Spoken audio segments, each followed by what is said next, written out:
Bodoland YouTube channel गासैखौबो खनसे बरायबावबाय लोगोसे सानजौफुनि गोजोन हामलायनायखौ बयनिसिमबो जासिहरबाय। स' दिनै आं ब्लग लाबोनायनि खारनखौ नोंथांमोना मिथिखाबाय जानांगौ, थांनायल' नुखाबाय मानि थाखाय लाबोदों। स' गिबियावनो आं बयनिसिमबो निमाहा बिग्रोबाय जे आं बेयाव बुंनायफ्राव माबाफोर गोरोन्थि जायोबा अननानै बयबो निमाहा होगोन। स' बयबो गावजों गाव इउटुबार माने थाट्टा होलायबाय थानाय, नांलायबाय थानायखौ जों नुनो मोन्दों।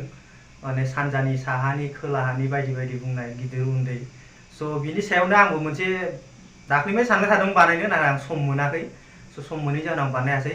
स' दिनै आं दसे सम दिहुननानै माने बेखौनो बुंनो नागिरदों आरो जे जोङो गावजों गाव बिदि जेबो दावराव दावसि जालायलायनाङा। दावराव दावसि जाबालाय बोरै जानांगौ जाखो? सोरबा साहानिनो सोरबा सानजानिनो। जों बाहेरायावसो खोनायो north Indian, south Indian, east west होननानै। दा आसामावबो आपार आसाम, लवार आसाम, दा आरो बर'नि गेजेरावबो साहानि सानजाहानि लोगोसे फैनानै मा सानजारि नार्जारि माबा माग्रा बिदि जालांसिगोन नामा? बिदिसो जानाय नङाना। स' बिदिबा बोरै जानांगौ जाखो गावजों गावलाय? ओंखायनो नोंथांमोना गावजों गाव बिदि माने बुंलायलायनाङा।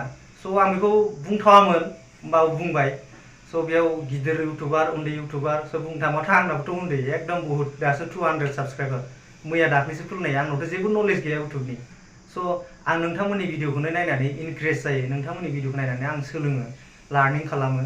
स' बेनो मोनसे लिटल लार्निं इज डेन्जारास थिंस। स' बिदिनो होननांसिगोन आंनाबो दा एसेल' सोलोंथाइयाव गिख्रंथाव होननाया। स' अब्लाबो नोंथांमोननि भिडिअखौ नायनानै माखासे नलेज सोलोङो। स' बिदिनो गावजों गाव माने थाट्टा होलायलायनाङा आरो जोङो।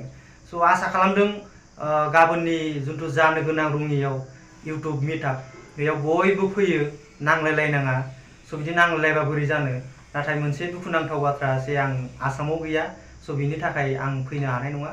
स' नोंथांमोना मा सावरायो इउटुबनि गेजेरजों देखायदो, जोंबो नायनोसै, सापर्ट दङ।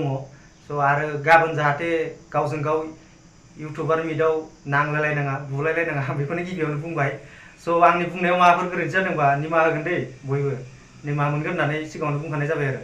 स' बेनिखायनो आं खनसे आरो खावलायबावबाय जे बिदि जों दावरावखौ दोन्थ'दो, दावराव जानांला।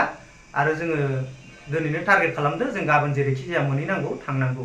स' भिडिअखौ नायनानै मोजां मोनदोंबा लाइक खालामदो, शेयार खालामदो, साबस्क्राइब खालामदो, आरो चेनेलाव गोदानबा लोगोसे साबस्क्राइब खालामबानो जाबाय। आरो कमेन्ट खालामनो दाबाव माबायदि, जे कमेन्टआव उल्था फाल्था बुंनाङा अननानै प्लिज, गाव रावखौबो आसि थुलायलायनांला। स' आं बेखिनिखौनो बुंनानै दिनैनि ब्लगखौ एसेयावनो दोनथ'बाय। बाय।